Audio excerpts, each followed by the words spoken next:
어려운 주제의 말씀입니다. 따라서 하십시다. 나의 십자가. 나의 십자가. 네. 우리는 십자가 그러면 로마의 사형틀이라고 생각을 하지만 실제로 이 십자가는 동양에서 만들어진 것입니다. 동양에서 아주 우리 동양 사람들이 사람을 잔인하게 그리고 오래 고생시키면서 그렇게 죽이는 사형 방법을 만들어냈는데 그게 십자가형입니다. 서양에서는요, 지금 우리 대한민국도 마찬가지예요. 우리나라 오랫동안 지금 한 20년 훨씬 넘었지요? 우리나라에서 사형을 집행하지 않습니다. 아무리 흉악범이라도 해도 제도적으로는 사형제도가 있는데 사형을 집행하지는 한 30년 가까이 될 거예요. 집행하지 않습니다.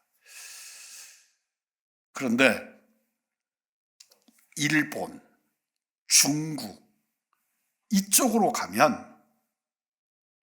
얼마나 사람을 괴롭히면서 잔인하게 죽이는 그런 사형들을 집행을 했어요. 그래서 우리나라의 임금님들이 국가의 역적들을 죽일 때 그렇게 정말로 무시무시한 방법으로 막 조상 멧돼지 할아버지의 산소를 파내서 그 이미 다 탈골된 그것들을 꺼내서 막 난도질을 하고, 인간으로서는 그럴 수 없는 방법들을 사형법에 썼어요. 그 잔인한 방법 중에 최고가 십자가예요. 왜 십자가냐 그러면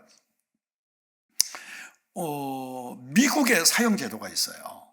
근데 그 사형제도는 원칙이 뭐냐면 가장 고통 없이 가장 짧은 시간에 생명을 끊는 거야. 그렇게 함으로써 죄수여서 국가가 어쩔 수 없이 그 생명을 거두지만 그러나 인간의 잔인성은 최소화한다 하는 거예요. 그런데 우리나라나 중국이나 이런 데의 사형법은 아주 지질이 그냥 감당할 수 없도록 비참하게 죽이는 거예요. 어떻게 하면 천천히 잔인하게 그렇게 죽일 거냐, 이게 그 악함이에요. 그런데 이 사형 제도가 왜 이러느냐, 이 십자가가 그러냐 그러면 우리 예수님의 십자가를 바라보고 여러분들 달리 생각하시는 분들이 있어요. 근데 예수님은 이게 토요일 날 체포당하셔가지고 금요일 날 체포당하셔가지고 목요일 날 저녁에 체포당하셔갖고 금요일 날 죽어야 돼요.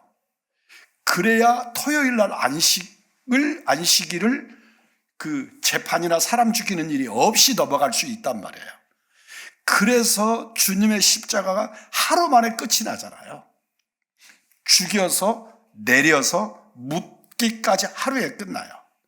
그런데 실제로 로마인들이 행했던 십자가는 짧으면 일주일이고요 20일까지도 가요. 왜 그러냐면 오래 고통당하게 하기 위해서 겉옷을 입혀요. 이게 추워서 얼어 죽으니까요. 이게 겉옷을 입혀놓고 십자가에 매달아서 못 박아가지고 매달아 두는 거예요. 그러면 사람이 뻔히 살아있잖아요, 그냥. 그런데 낮에는 막 말도 못하다 아열대 지방의 태양열에다가 밤에는 또 그런 나라가 엄청나게 낮과 밤의 기온차가 생기잖아요. 여기에 추위에 그 온갖 고통을 당하는 거예요. 거기다가 더 내가 지금 죽어가고 있다는 그 죽음을 느끼는 거죠. 사람이 우리 그리스도인의 복 중에서 넘치는 복이 뭐냐 그러면 내게 죽음이 왔는데 죽음을 느낀단 말이죠. 근데 그 죽음에 대한 공포가 아니라 하나님 나라의 주님을 영접하는 환희가 우리에게 오니까 죽음이 공포로 오는 것이 아니라 은혜로 온단 말이에요. 그러니까 하나님을 영접하고 가는 그들이 웃으면서 가고 찬송 부르면서 가고 그런 기쁨을, 그러니까 죽음의 공포가 아니라 주님을 모시는, 천국을 영접하는 환희를 누린단 말이죠. 그런데 십자가에 매달려 있는 사람들은 자기가 그냥 순간순간 죽어가고 있는 거예요. 그 죽음의 어둠의 공포를 느끼는데 죽지도 않고 이게 창으로 찌르고 막 이래야 되는데 그러지 않고 매달아 두니까 세상에 사람을 못을 박아서 매달아 두는 그 고통이. 그런데 독수리가 많은 지역이어가지고 독수들이 머리에 앉고 살을 쪼우고 눈을 파고 이러면서 그러고 매달려 죽으니까 어떤 사람들은 20일씩, 기본적으로 일주일에서 보름은 살은 채로 매달려서 죽음을 의식하는 거예요. 그래서 최고로 잔인한 형이 십자가 형이라는 거예요. 이 형이 우리 그리스도인들에게는 그 십자가가, 나의 십자가가 따로 있다는 거예요. 그러니까 우리가 생각할 때 십자가, 그러면 우리는 십자가 그러면서 십자가를 찬송하지만 그 십자가의 실체를 우리가 알면 그 십자가를 그렇게 노래할 수가 없단 말이에요. 여러분들이 기억해야 될 것은 주님의 십자가를 통해서 우리를 구원하심으로 우리들의 그리스도인들은 누구도 피할 수 없는 자기 십자가를 가지게 되었단 말이에요. 우리 모두가, 너도 십자가가 있고 나도 십자가가 있고, 그건 정말 내 십자가가 뭔가를 우리는 알아야 됩니다. 내 십자가가 얼마나 중요한가를 깨달아야 돼요. 예수님의 십자가는 흉내도 낼 수가 없는 십자가입니다. 십자가를 묵상하려고 하는 마음으로 한 영혼을 주께로 인도하는 이웃사랑이 주님이 기뻐하시는 십자가일 것입니다. 예수님이 지신 십자가는 예수님만 지실 수 있는 십자가예요. 그러니까 예수님이 십자가를 지셨다고 해서 예수님의 십자가가 제 십자가입니다, 그렇게 말할 수가 없어요, 감히. 왜냐하면 예수님의 십자가는 첫째로 예수님은 죄가 없는 분이에요. 그러니까 우리들이 지는 십자가는 죄값으로 십자가를 지는 건데, 죄인이니까 죄를 치르려고 십자가에다 죽이는 거잖아요. 그런데 예수님은 하나님이시고 하나님의 아들이시고 무죄하신 주님이신데, 무죄하신 이가 극단의 십자가, 형별의 십자가를 주님이 지셨단 말이에요. 이유는 뭐냐면, 가장 중요한 포인트가 뭐냐면 예수님은 죄가 없으시다, 무죄하시다. 그런데 십자가를 지셨다. 그 십자가는 내 죄값이다 아는 것이에요. 그러니까 그런 십자가는 우리들은 내가 내 십자가를 져요. 내가 내 십자가를 진다고 여러분들 안단 말이죠. 그런데 내가 내 십자가를 졌다고 해서 내 죄가 없어지거나 또 내가 다른 사람의 죄를 짊어지고 가거나 그럴 수 없어요. 내 죄값을 짊어지고 감당을 하지만 그것마저도 누구 십자가가 그 죄값을 해결해요? 예수 십자가가, 내 십자가, 내가 짊어지고 가는 십자가의 몫도 예수님이 감당하셔서 해결하시지 내가 내 죄를 해결할 수가 없어요. 그러니까 예수님의 십자가와 내 십자가는 어떤 의미에서, 형틀이라고 하는 의미에서는 같아 보여도 결단코 같은 십자가가 아니에요. 여러분들 한번 보세요. 예수님이 십자가를 지셨어요. 양쪽에 강도가 있었지요? 이건 우리가 지어내서 새 십자가를 만든 게 아니지요? 성경이 그렇게 말씀하지요? 두 강도가 예수님과 함께 십자가에 못 박혔어요. 참 묘하게도 죄인들은 죄인들끼리 십자가에 매달리고 예수님은 예수님대로 매달린 게 아니고 꼭 호위병처럼 양쪽에다가 십자가를, 강도들의 십자가를 세우고 예수님 십자가가 가운데 있어요. 그 예수님이 그렇게 십자가를 지셨지요? 세상 사람들이 보기에는 로마 군병들이 보기에는, 빌라도가 보기에는 똑같은 십자가였을 거예요. 그런데 이 십자가는 인류 역사 속에서도 구원의 능력에 있어서 전혀 다른 십자가예요. 양쪽의 십자가는, 강도들의 십자가는 지 죄를 지가 감당하고 죄값을 받는 십자가예요. 그런데 예수님은 그 양쪽에 있는 강도들의 죄를 포함해서 오늘 여러분과 나의 죄까지를 감당하시는 대속의 십자가란 말이에요. 그러니까 십자가를 동시에 같은 해골이라고 하는 골짜기에서 새 십자가가 달려있지만 예수님의 십자가와 양쪽의 그 십자가하고는 본질 자체가 다른 십자가단 말이에요. 그러니까 오늘날 여러분과 제가 내 몫에 태인 십자가를 감당을 해요. 그래도 그 십자가와 예수님의 십자가는 다르다. 내 사명의 십자가, 내 죄값의 십자가, 그럴 수 있지요, 저는. 그러나 예수님의 십자가는 내 죄를 속죄하시는 십자가. 당신 때문에 당신이 십자가를 지는 게 아니에요. 당신은 무죄하신 분이시고 십자가하고 아무런 상관이 없으신 분이신데 그분이 나를 대신해서 내 죄값을 주님이 치르시는 것이에요. 예수님은 무죄하시니까. 그리고 그분은 하나님의 아들이시고 하나님이셔서 나를 대신해서 십자가를 지신단 말이에요. 나는 내가 질 십자가가 따로 있어요. 여러분과 제가 짊어질 십자가는 따로 있는 거예요. 내 가정의 십자가, 내 일과 일터의 십자가, 내 교회의 십자가, 내 환경의 십자가, 내 사명의 십자가, 그 십자가가 따로 있어요. 우리 고건사님이 짊어질 십자가가 있고 목사가 짊어질 십자가가 따로 있어요. 아버지가 지는 십자가가 따로 있고 아들이 짊어질 십자가가 따로 있단 말이에요. 각자 내 몫에 태인 십자가가 있는 줄 믿습니다. 그러니까 내 몫의 십자가를 다른 사람이 질 수가 없어요. 나를 대신해서 내가 가지고 가는 가방을 대신 들어줄 수는 있어요. 내가 짊어진 등의 짐을 나누어서 따로 질 수는 있어요. 그러나 내 몫의 십자가를 다른 사람이 질 수는 없어요. 왜냐하면 그의 십자가가 따로 또 있으니까. 그 사람의 십자가는 그 사람의 십자가예요. 그래서 몫이 달라요.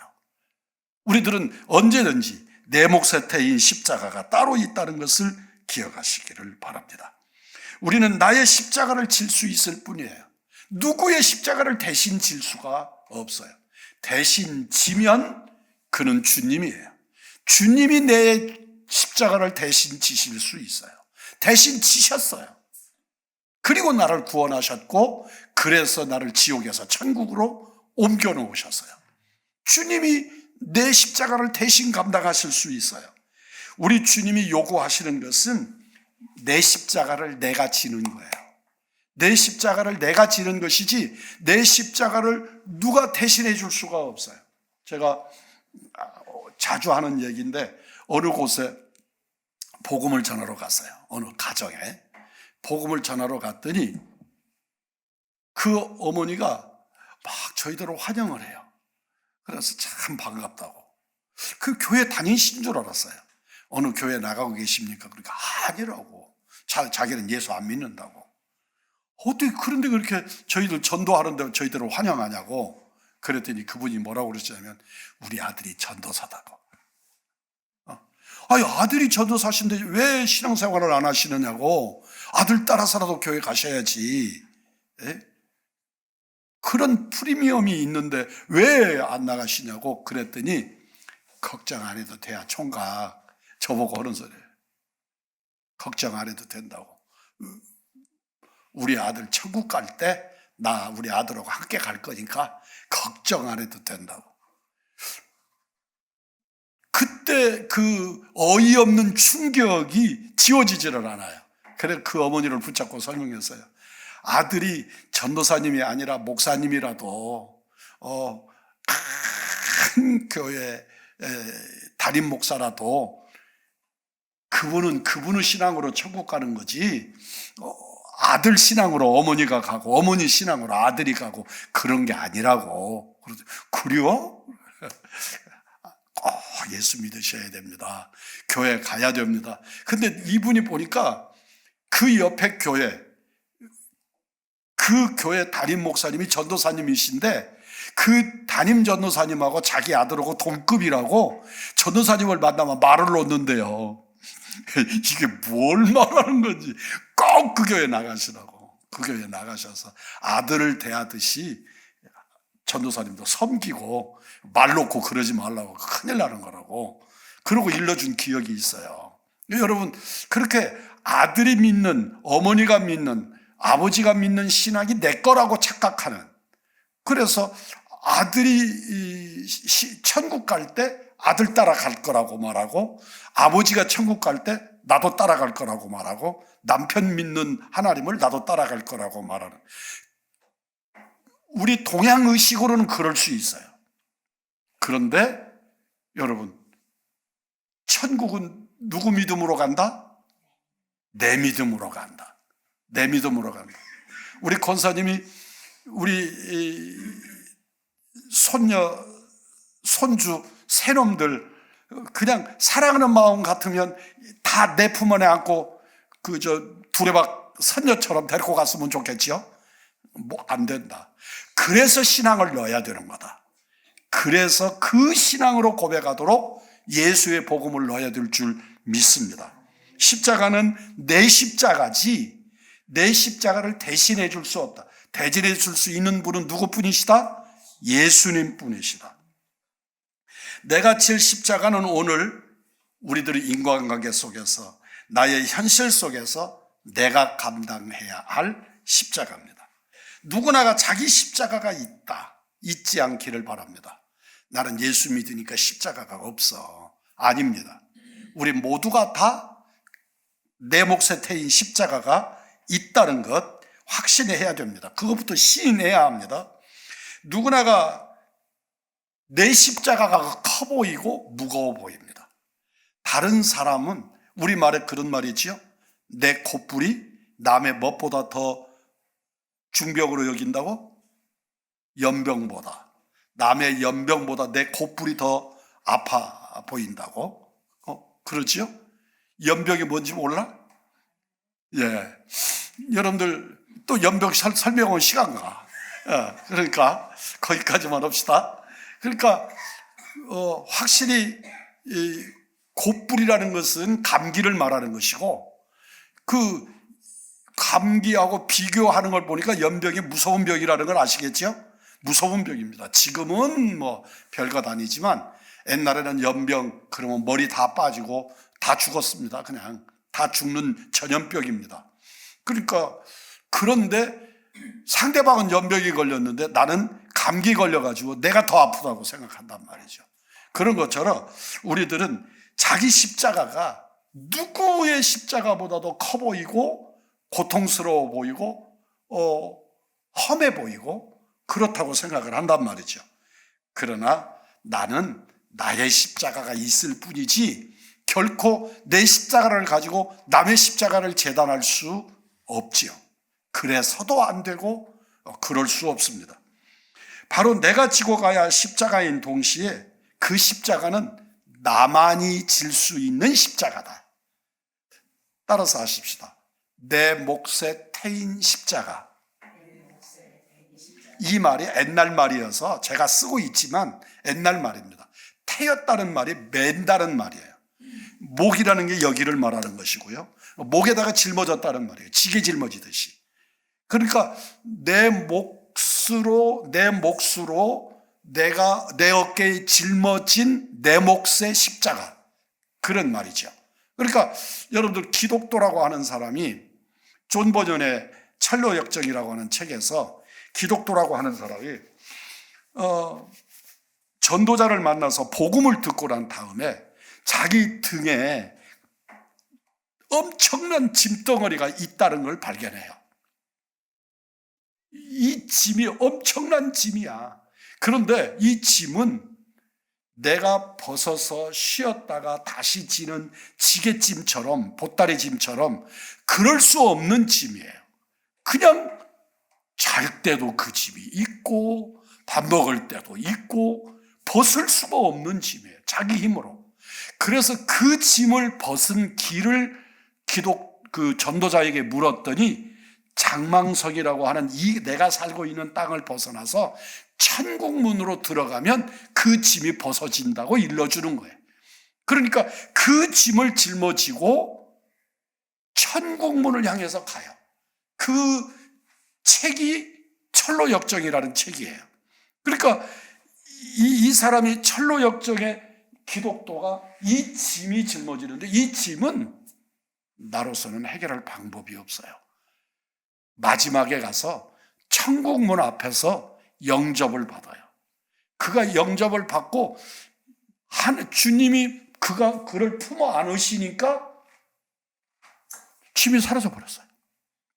그렇게 벗고 싶고 쉬어도 이 짐을 짊어지고 쉬어야 하니까 그렇게 힘이 들던 이 짐을 벗고 싶어서 애를 썼는데 주님 품 안에 안기니까 그 짐이 사라져 버린 거예요. 여러분, 내 몫에 태인 십자가는 주님 품 안에 안기기 전에는 내가 벗어던질 수 없는 짐이에요. 그게 십자가예요. 다시 한번, 이게 찬송가 내용 속에도 있는 거예요. 내 몫에 태인 십자가. 따라서 해보십시다. 내 몫에 태인 십자가. 잊지 않기를 바랍니다. 나의 삶, 과제, 거룩, 건강, 경제, 몸부림, 사명, 가정, 일터, 나의 교회 모두가 나의 십자가예요. 근데 이걸 벗어던지려고 하지 말고 그것을 은혜로 감당하고자 하는 것이 신앙인의 태도예요. 여러분은 그 십자가를 짊어지고 주님 앞에 안기면, 우리 주님 품 안에 안기면 그 십자가를 주님이 대신 지신 것을 보실 거예요. 내 몫의 십자가가 사라지고 우리 주님 품 안에서 주님의 대속의 십자가의 은혜를 누리게 될 줄 믿습니다. 기억하셔야 돼요. 우리는 이 십자가를 다시 조명해야 돼요. 기억합시다. 우리 모두에게는 내 몫의 십자가가 있다. 그 십자가는 예수님의 십자가하고는 다른 내 십자가다.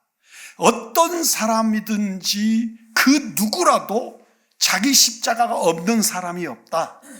그 십자가를 짊어지고 가는데 감당할 수 있게 하시는 것이 주님의 은혜다.